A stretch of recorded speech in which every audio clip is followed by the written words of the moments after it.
My name is Chad Pinkerton, C-H-A-D-P-I-N-K-E-R-T-O-N. I represent Bree Ann Williams, B-R-I-E-A-N-N, Williams, spelled as you'd expect. My client has brought a case against the Houston Livestock Show and Rodeo and Los Vaqueros, a member of the group that do the trail rides, for sexual assault and rape that occurred in December of 2012. My client was at an event where Los Vaqueros sponsored the event, where the rodeo sponsored the event. Minors were drinking outside. It was a drunk fest essentially for the members of the Trail Ride Association. She was put in her car by her boyfriend at the time. Two men then assaulted her and sexually assaulted her, raped her, following by that a sodomization of her. She's bringing claims now for those injuries and for the acts of the people that perpetrated it, for the negligence of the rodeo and the negligence of Los Vaqueros. Now, tell us why 5 years later? Why not immediately after did you guys file a lawsuit? Good question. I've had this several times today. Why now? Because it's the right thing to do. My client was injured and harmed. She was raped. The state of Texas have issued statutes that say people like this can wait a period of time, 5 years. Why? Because it's very harmful. It takes a lot of courage to do what my client is doing right now. She is not hiding behind a camera. Her face is not blurred. You do have her name.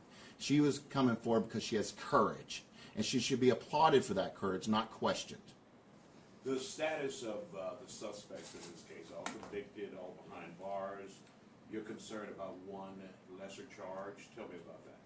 Well, I don't think that I'm concerned anymore about either one of them. One of them pled out. One of them went to trial. The one that went to trial, Mr. Prine, he got 20 years for raping my client and sodomizing her. The other defendant, Mr. Ramirez, he got 2 years on a plea deal. He is out of jail. His father is the trail boss, still the trail boss. His father has made the decision to allow his son, who was convicted of a sexual crime, to continue to be on the trail ride, to continue to enjoy the benefits of being a part of this association, continue to be around drinking, continue to be around women within this association. That is wrong. I mean, that's salt in the wound. My client is in fear that this may happen to other folks. This gentleman that did this to my client, that pled guilty to a sexual crime, is still at these associations, on these trail rides, drinking around women. Describe the kind of sponsorship that the Houston Livestock Show and Rodeo had at this event. You said they sponsored it, so how are they held liable here? So the way the law looks at it is if you have a sponsored event, or if you have a sanctioned event, like the rodeo does in many parts of the community throughout the year leading up to the rodeo, you can be held liable under the law for not supervising, for failing to make a premises and an event safe. The same claim that goes for Los Vaqueros goes for the rodeo. Now, Los Vaqueros may have more responsibility because this wasn't not one, but two of their actual members that were involved in a rape of a 19-year-old girl at a sanctioned event. Now, people are going to say, well, what does the rodeo have to do with it? Well, the rodeo gets great benefit from this community. The rodeo puts on events to advertise what they're doing. When they do that, they come into our community, and what they should do at a minimum is make their parties and their events safe. They didn't make it safe. They know they didn't make it safe. They should be held responsible. And this is sanctioned or sponsored? I don't think the law does a different interpretation of it. There is a book this thick that talks about these events related to these trail rides. And all of those trail ride events are sanctioned and sponsored by the rodeo. Now, you may be thinking, well, sanction may be saying we agree that you can have them. Sponsors may be we're going to pay for it. I'm in discovery right now. I have just filed a lawsuit. I don't know the answer to that, but I can tell you this, the law doesn't care. The law is going to hold you responsible if you had a benefit from that event, which the rodeo clearly does. Everybody knows about the trail rides. We see it. What does that do? It draws attention to the rodeo. What does that do? It gets people out to the rodeo. What does that do? We bring our friends and family members there, and we spend money and time there. It's a great thing for the community. Number one rule, though, make it safe. This lady was raped by 2 men at 19 years old. They didn't make it safe. There's no question about that. Bree, can we hear from you on why you decided to come forward, show your face, and just say, I want my justice? For the 1 second, we're going to move the microphone before you start. Let's do that. Can I do it? Yeah, you can. Y'all usually don't need a microphone for me. We Pretty loud. Judges say that to all the time. Judge, step back. Chad, step back. All right, there you go. Why did you decide to come forward and show your identity? Typically, victims don't show their identities whatsoever, but you're doing that today. From what I found out is there's some rape victims that do not come forward because of there are negative people out there and all the comments and all the being scared and everything like that. And whenever I found out that he was still participating in the events, I don't agree with that. And that's putting all the women who go to that event to be a potential victim. How could I, as a woman who has been raped by that man, be okay and allow him to continue going to that event that he raped me at? And me as a woman, I'm not okay with other women being put in that same predicament that I was put at. And that's why I decided to come forward, because they need to take responsibility for that. That he shouldn't be allowed to be there. Are there still nightmares? Is it still tough to remember that day back in 2012 for you? What do you mean? Just how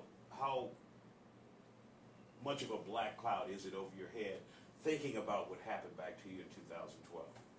It affects me every day. Having to be alone, it's terrifying. Anytime I'm alone, anytime I get off work and it's late at night and I have to walk to my car, anytime going to the store, looking around at all the faces, hoping I don't see the man that raped me,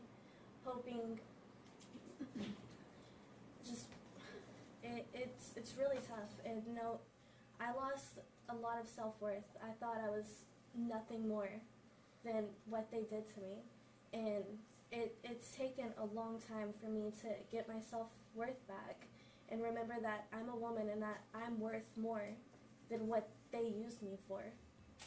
And it's a constant struggle reminding myself that I'm a woman and I'm worth more, and that I deserve a better life than to live in constant fear, and to pray to God every day that nothing bad happens to me. Pray to God that I can protect my daughter, make sure nothing bad happens to her. I shouldn't have to live in fear, and that's not right. Nobody should. I don't want to monopolize, guys. You can jump in. Can you describe how they approached to you back in 2012? How was the interaction with you? How do they talk to you or approach to you? How or the circumstances around the situation? Are you referring to at the incident at the trail ride? I don't remember ever talking to them at all. I was there with my boyfriend and his family, and he put me in his brother's truck, and then I woke up to him on top of me, and I thought it was my boyfriend, and then he started talking to me, and I realized that that was not my boyfriend, and I started calling for him, and then I blacked out, and I wake up to my boyfriend and cops and the ambulance, and that's what So they left the scene, and there was just your boyfriend and cops. There was nobody else. They left. Prine got caught in the truck, and he left the scene. The cops found him down the road. He jumped in his truck and took off, and then the cops found him down the road. Do you think there was somebody that knew about these two guys committing this type of crimes or doing these things to women? like approaching to ladies or taking advantage of ladies when they were drunk or there just to have fun? I don't know.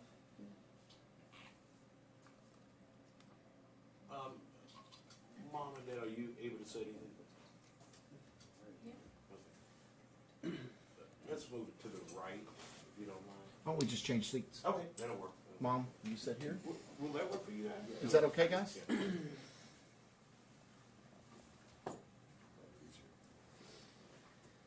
And if you can start with your full name and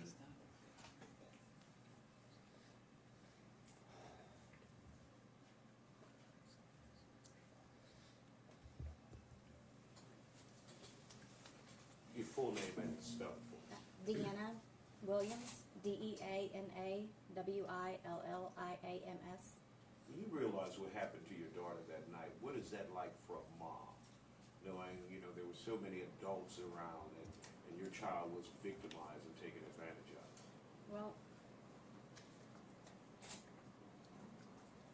as a parent, you want to protect your children from something like this.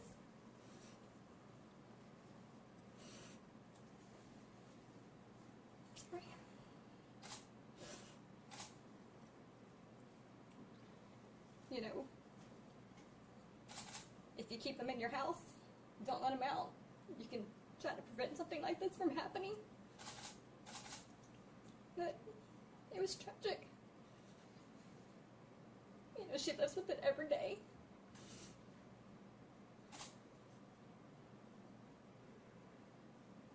It's hard. It's hard for everybody, for her sisters. It's hard for our family. And she's strong for doing something like this, going out.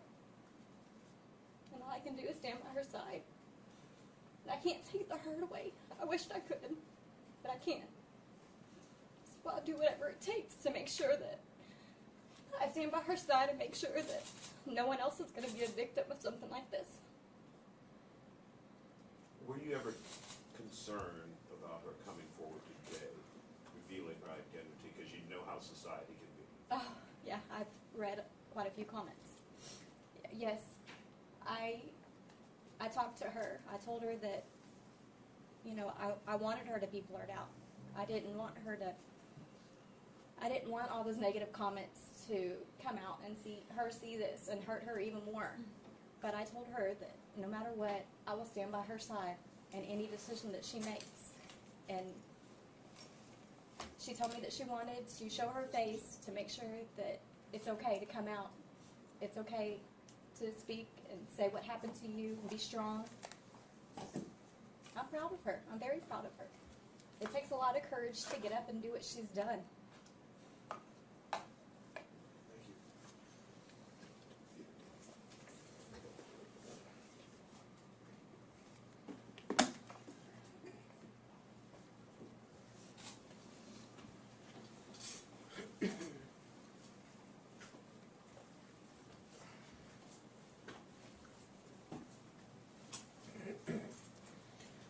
If you could start with your name and spell it.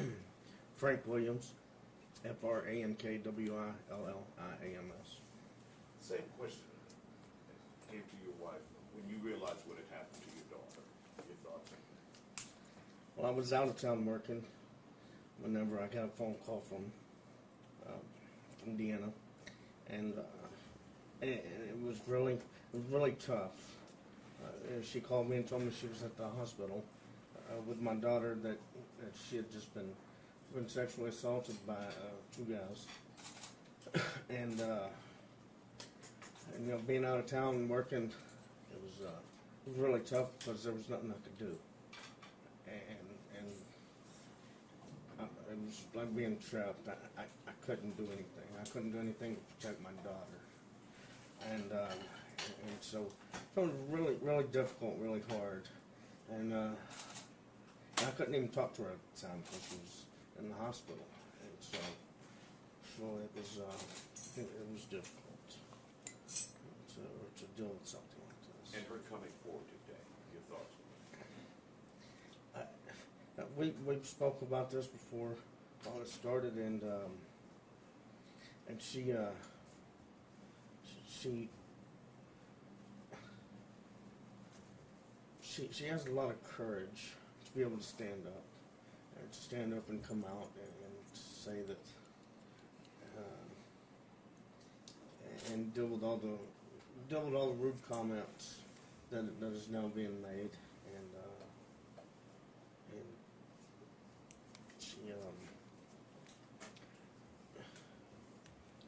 she she's just really a strong girl. She's always been strong, and she's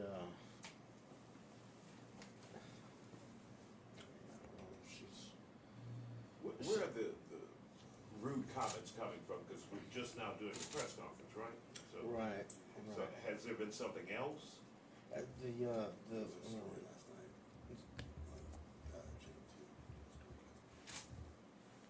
Right. The news from last night. Okay.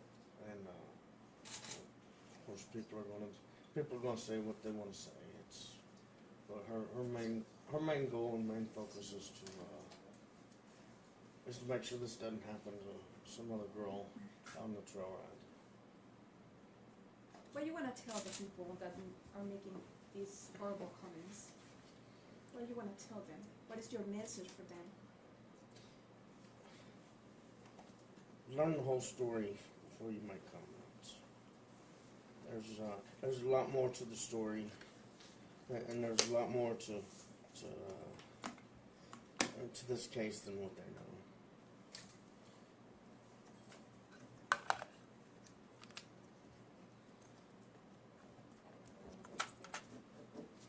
Yeah, I haven't read to the end of. Do you indicate in your lawsuit what you're seeking in damages, or you leave that up to the jury? Why? As a lawyer representing plaintiffs, I've always believed in the jury system. Sometimes in lawsuits like this, we're required to disclose, as a matter of law, what we're seeking. I typically don't like to do that because that's the 12 people in the box. That's the decision that they get to make, and I don't like to invade that decision. But let me tell you this. All the money that they have, that's what I want. Do you feel like those trail rides are still unsafe? No, I'm not sitting here in judgment of all the trail rides. I'm not going to sit here and say all the trail rides are dangerous. I'm not going to say that the trail rides are a bad thing because I do see the benefit. I will say this. Los Vaqueros has a reputation of being dangerous, has a reputation of drunkenness, and we know for a fact Mr. Prine, who was a member of this group, had sexually assaulted or had sex with a minor, a babysitter, and impregnated her before this event, and the members knew about it. They should have started right then and said, Mr. Prine, you're not welcome. You can't be here because you are a danger not only to us and our members, but to visitors. And if you look at their program, they say in this case, we don't have a duty. They're trying to escape liability, paying money, by saying we don't have a duty. The truth is you don't have to look any further than their document. In their own document, it says the Trail Boss has the duty to make safe for all trail riders, all members, and also all visitors. My client was a visitor. Anything else, folks? Anybody else? I want to make one more comment before we leave. Anything else? You want me to move this in front of me? You probably don't want to use this. Y'all never use me. I talk all the time, but nobody ever hears me. Maybe I should talk less and I get played more. My last comment will be this. To those people out there that are making negative comments about my client, you should be ashamed. My client has great courage. She should be treated as a hero. She's stepping forward not only for herself, but all other victims. And the people that are saying those things, they don't have a daughter. Because if you had a daughter, you would never say those things. Ever. But guess what? My client is still standing strong. Those comments won't affect her. She will have her day in court. And justice will be served. And mom and dad will be standing with her, and so will I.